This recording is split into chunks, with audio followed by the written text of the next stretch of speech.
started on a rainy Thursday, 6:47 a.m. A gray minivan pulled up to a quiet bus stop in Fairview County. Inside, two kids, one in the back seat, maybe 5, crying, nonstop. The driver, silent, didn't even flinch. A woman named Clara boarded, mid-30s, school teacher, taking the local commuter ride for the first time. She didn't know the route, didn't know the faces. But as soon as she stepped in, she heard the child, crying, wailing, choking on sobs. And the driver didn't say a word, didn't look back. Clara sat one row behind the crying child. She smiled gently, trying to comfort. But the child didn't respond, didn't meet her eyes. That's when Clara noticed something strange. The child's arms were zip-tied. Clara froze. Her heart pounded. She scanned the bus. Only 3 passengers. An older man reading the paper. A woman with headphones. And Clara, she leaned forward. "Are you okay, sweetheart?" she whispered. The boy didn't answer. His lips trembled. Tears soaked his shirt. Then the driver spoke. "Don't talk to him," he barked. Cold, sharp, authoritative. Clara blinked. "Excuse me, he's my nephew. Having a tantrum. Stay out of it." But something felt wrong. Too wrong. No car seat. No school bag. No name tag. The boy didn't say uncle. He said nothing, just sobbed harder. Clara reached for her phone. No service. The driver made a sharp turn. Not the main road. Off route. "Where are we going?" she asked. "Shortcut," he snapped. She wasn't buying it. Neither was the older man. He lowered his newspaper, frowned. Clara whispered to him, "That boy's tied up." His eyes widened, then narrowed at the driver. "What's your name, son?" the man asked. The boy didn't speak, just looked down. The driver slammed the brakes. "Enough," he shouted. Everyone jolted. He turned, eyes wild. "Mind your business or get off." That's when the woman with headphones finally took them out. "I'm calling the cops," she said. The driver hit the gas, hard. The bus jerked forward. Tires screeched. People screamed. The boy fell sideways in his seat. The zip ties cut deeper into his wrists. Clara lunged forward, tried to untie him. The driver reached under the seat, pulled something out. A crowbar. Dit. Down. Everyone froze, including the boy. The driver locked the doors, sped up. 50 miles per hour. 60. No traffic lights. No other cars. Just trees. And fear. Clara kept her hand on the seat. Calm, she asked. "What's your name?" To the boy. "Soft," he whispered. "Eli." Clara's breath caught. The name sounded familiar. Then it hit her. Amber Alert. 2 days ago. Fairview County. Missing 5-year-old. Name Eli Torres. Taken from his backyard. Same curly hair. Same eyes. This wasn't the driver's nephew. This was a kidnapped child. The driver, not his uncle. Not even related. A monster. Clara turned to the woman. "Call 911 again." "No signal," she replied. Clara looked at the older man. "Do something." He stood, wobbled, balanced himself. "I said, pull over now," he demanded. The driver laughed. "Or what?" The man lunged. Chaos erupted. The bus swerved. The woman screamed. Clara shielded the boy. The 2 men struggled. The crowbar dropped. The man punched the driver. Blood. The wheel turned too far, too fast. They crashed. Smoke. Sparks. Silence. The bus had hit a tree. Front windshield shattered. Metal groaned. Steam poured from the hood. Clara opened her eyes. The boy was okay, crying but alive. The woman's leg was bleeding. The older man unconscious. The driver, gone. Door cracked open. He ran into the woods.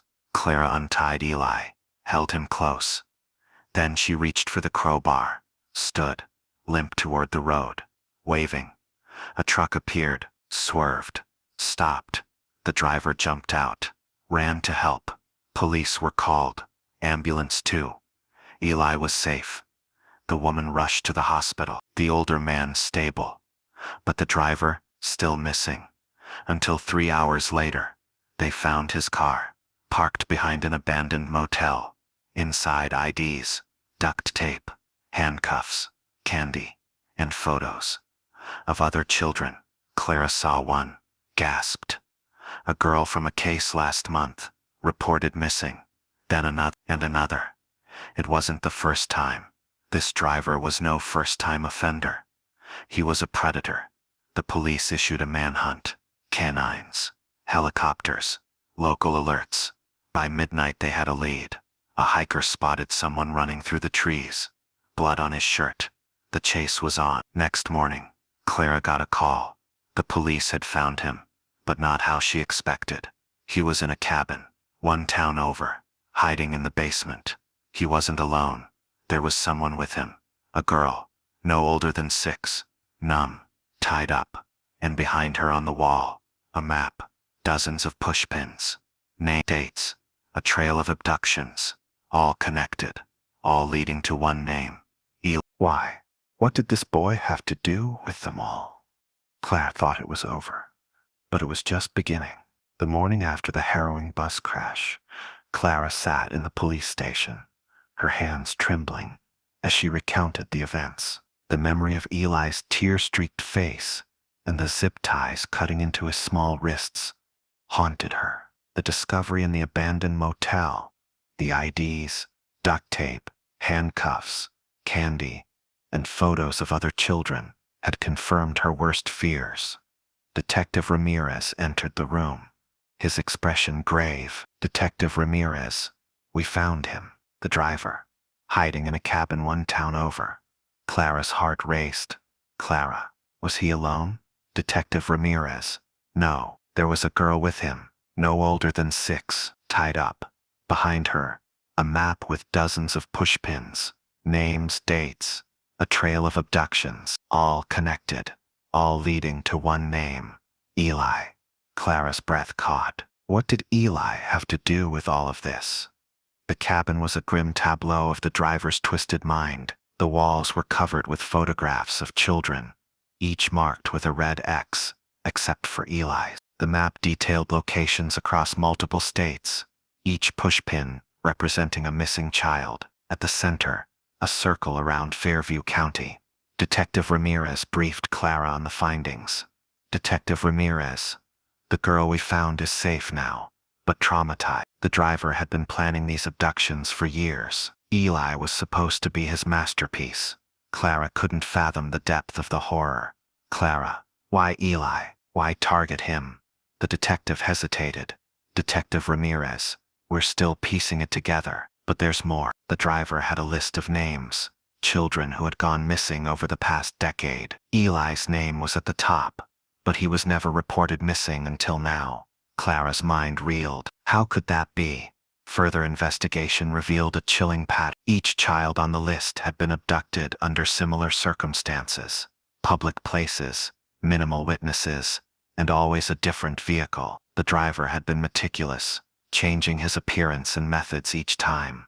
But Eli's case was different. He had been taken from his backyard, and his parents had reported him missing. An Amber Alert had been issued, but it had somehow been suppressed. Clara confronted Detective Ramirez.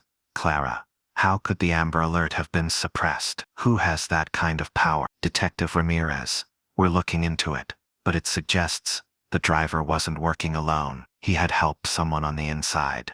The realization hit Clara like a ton of bricks. This wasn't just the work of a lone predator. It was a coordinated operation. The investigation uncovered a network of individuals involved in the abductions. They communicated through encrypted messages and used code names. The driver, known as the Shepherd, was one of the key operatives. Clara's involvement in the case made her a target. She began receiving threatening messages, warning her to stay silent, but she refused to back down.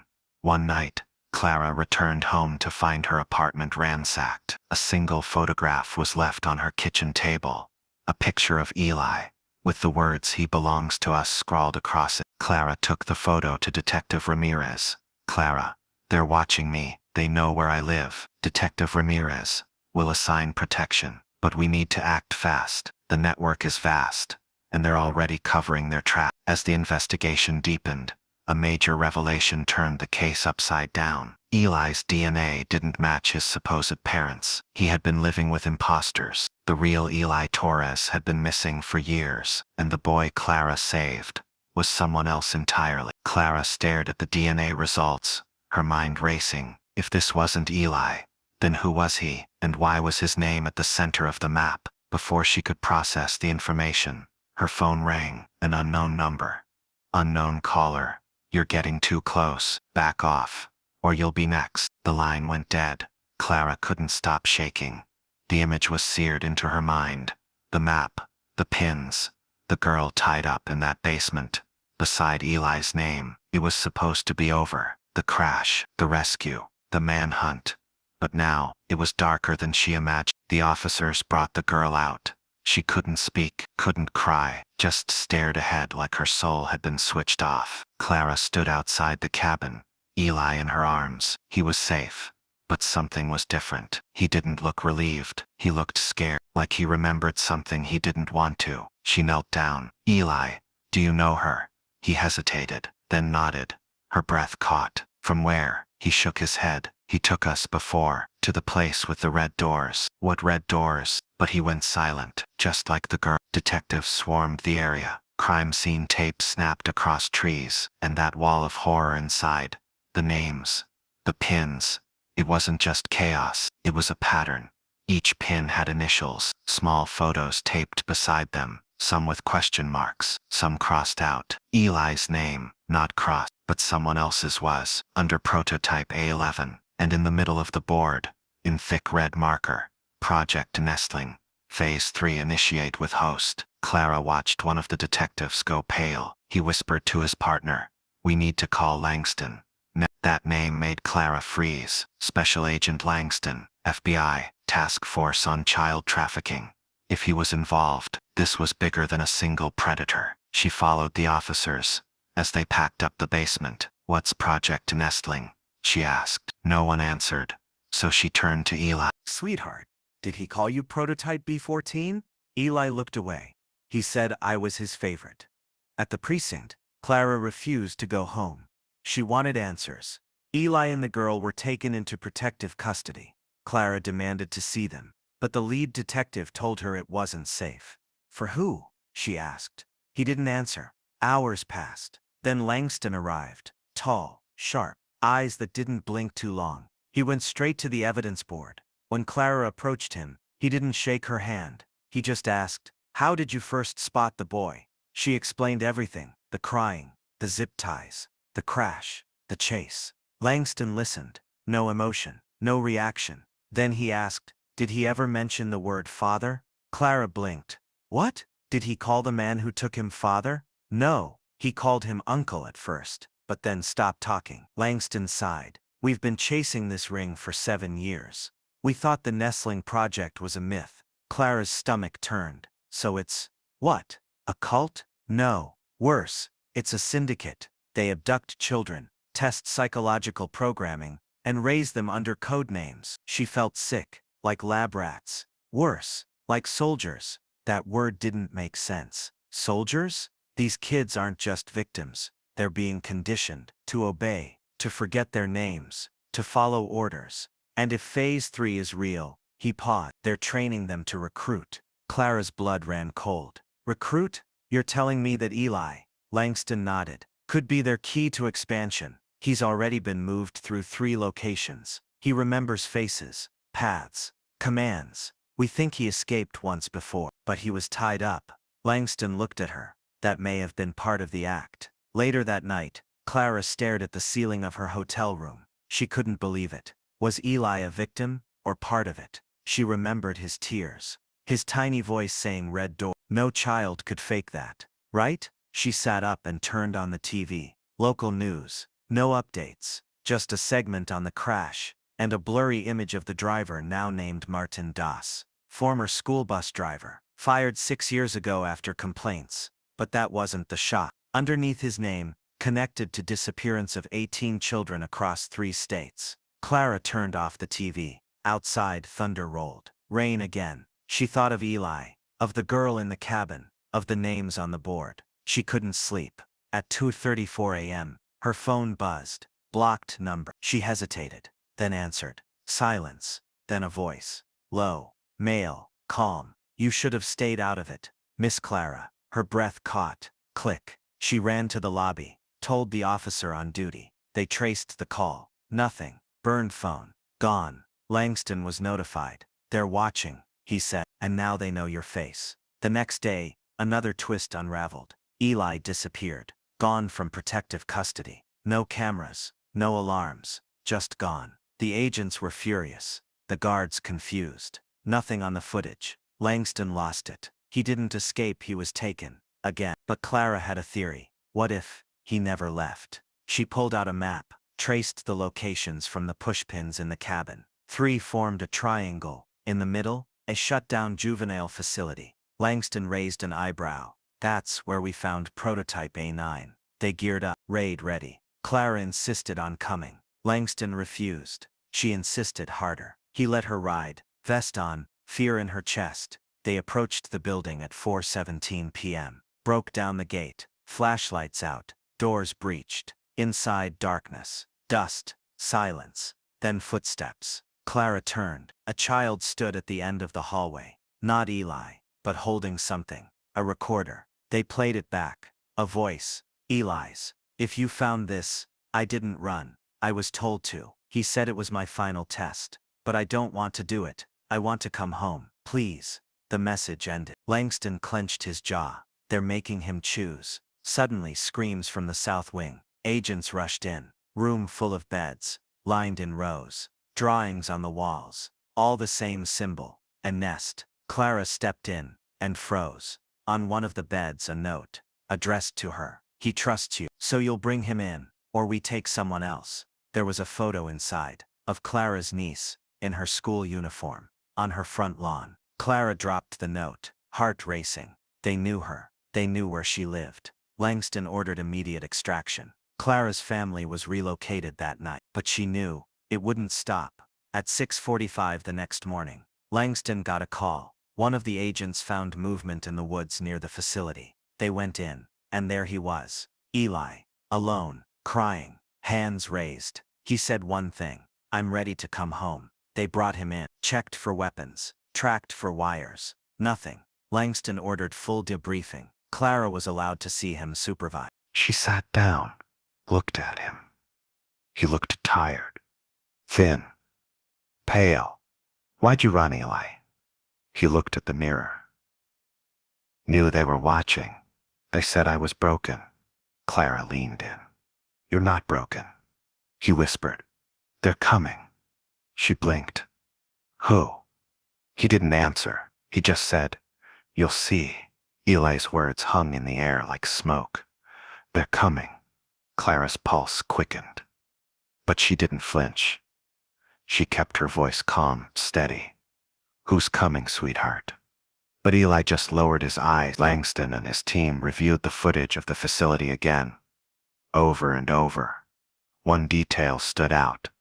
Every child's bed was made, folded military style, neat, precise, conditioned. Langston muttered, They've been breaking them in like soldiers. The discovery of the Nestling insignia, a bird's nest with 5 cracked eggs, matched tattoos found on convicted traffickers across the country. It was no longer speculation.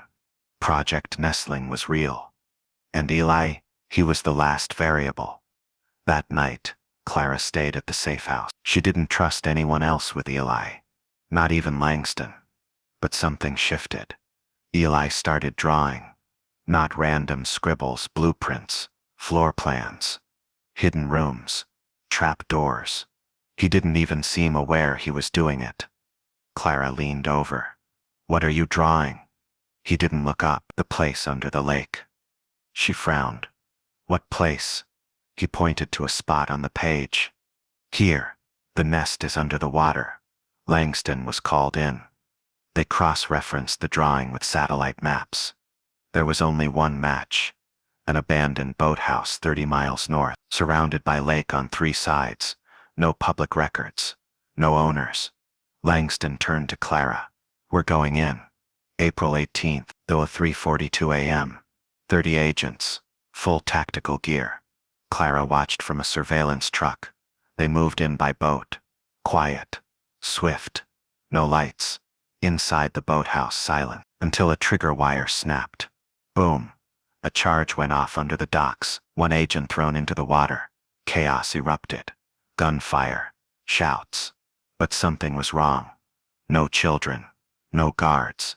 Just empty cages. Langston's voice came through the comms.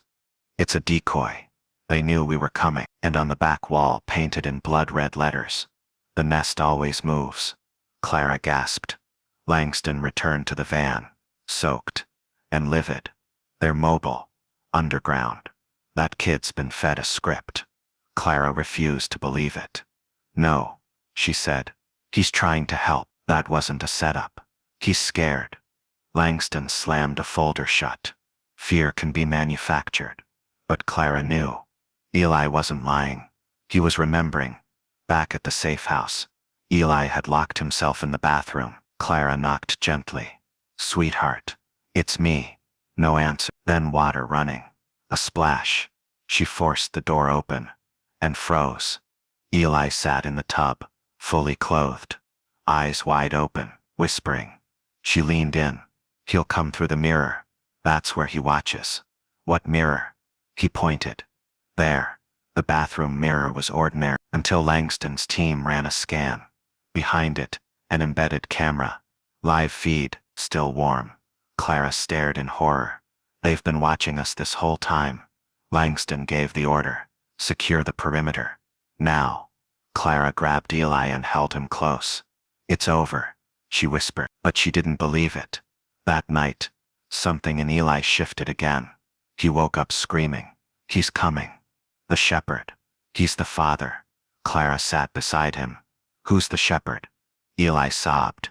He teaches us to forget our names. He says names are danger. Langston wrote every word down. We've heard of him. Never had a face. Clara pieced it together. The symbols. The codes. The conditioning. The nest wasn't just trafficking. It was erasing children, turning them into loyal, faceless tools. And the shepherd. He was the architect. They brought in every sketch artist, every profiler. Using Eli's memory, they built a composite. What they got shocked them all. It wasn't a criminal, not a fugitive. It was a public figure. Dr. Malcolm Riss, renowned child psychologist, author, head of a national foundation for vulnerable youth. He ran dozens of shelters, and they just raided one. Langston turned pale. This goes higher than we thought. A warrant was filed, but Riss vanished. Vanished. No travel records.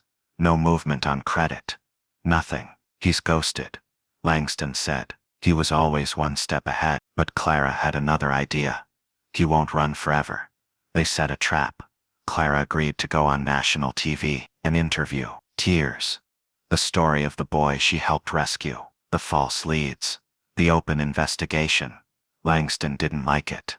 You're making yourself bait. I am bait, Clara said. Let's use it.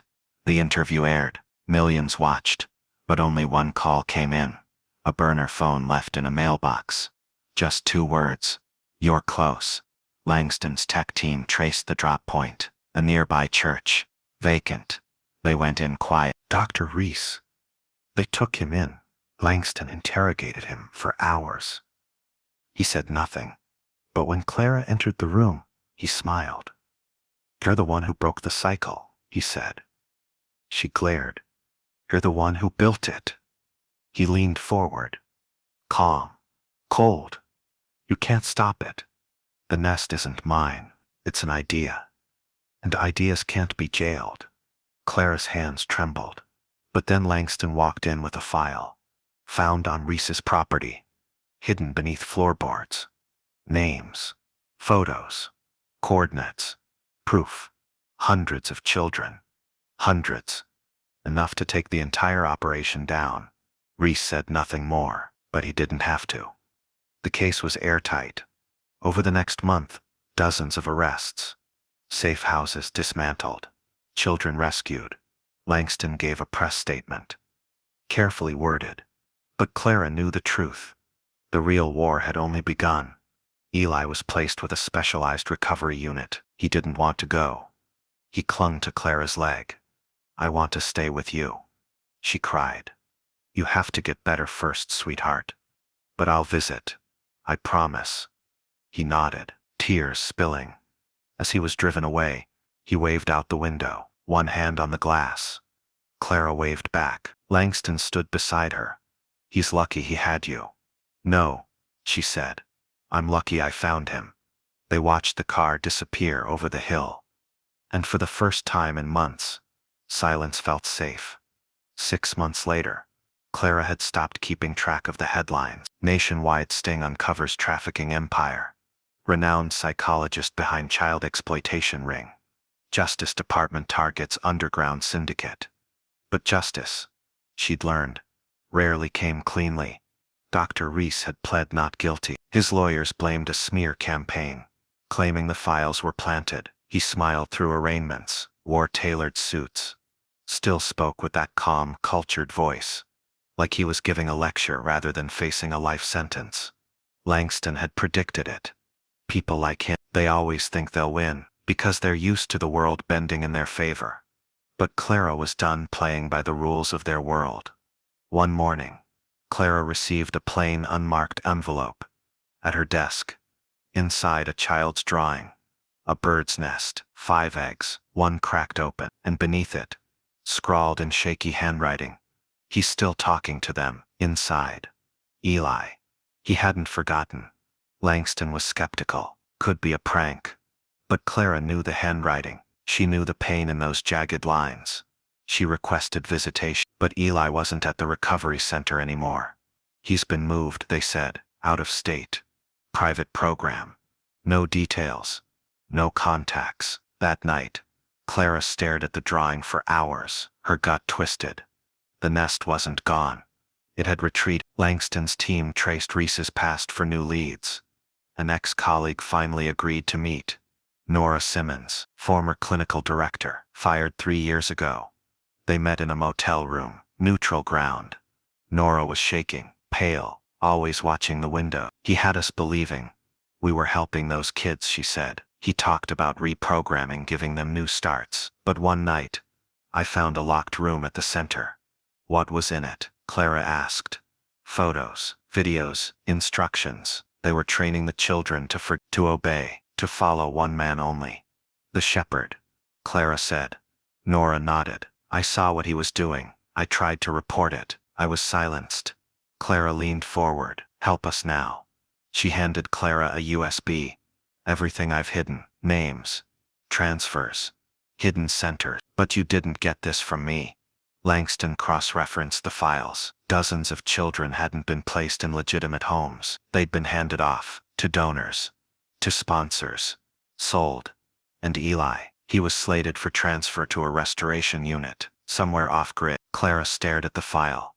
There, in black and white, destination Haven Creek, private mental institution.